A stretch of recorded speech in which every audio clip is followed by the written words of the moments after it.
Une autre marque que Jocelyn souhaitait mettre en avant, la marque Homme. La marque Homme, parce qu'on a parlé du slip français, c'est français, Oui. mais Homme, la marque Homme, eh bien c'est marseillais, figurez-vous, chers amis. Tant mieux. Donc Homme, c'est marseillais, c'est une marque qui est née en 1968, donc c'est un peu plus ancien, par un Marseillais qui, déjà à l'époque, souhaitait que le sous-vêtement masculin devienne élégant. Oui. Donc chez Homme, il y a vraiment, c'est très très teinté de recherche d'élégance. Après, c'est une question de goût, mais Homme fait depuis longtemps déjà de la lingerie pour hommes. Il y a vraiment ce distinguo. Ça reste du sous-vêtement masculin. Qui fait de la muscu comme ça là? On va voir le mec en slip en train de cuver une haltère.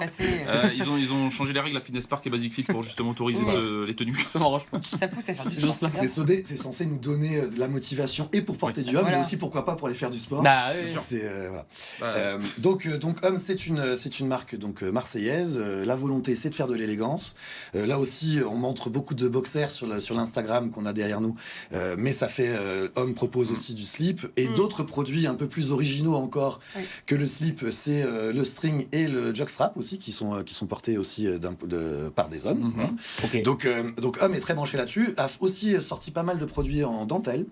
Voilà, des choses comme ça. Et contrairement aux idées reçues, je vous invite vraiment à aller voir. Ça n'a rien à voir avec la lingerie féminine. C'est pas parce qu'il y a de la dentelle que c'est de la lingerie féminine. Ça n'a strictement rien à voir. C'est vraiment une recherche d'esthétisme et aussi de confort. Homme, moi j'ai rencontré le dirigeant, enfin le fondateur de Homme il y a déjà quelques années quand j'étais étudiant à Kedge, et on avait eu l'opportunité de rencontrer ce monsieur qui avait vraiment déjà une vision très marketing. C'était, si je puis dire, bien avant Jacques Mus. Pour moi, le mec du marketing dans la com, c'est Jacques Mus.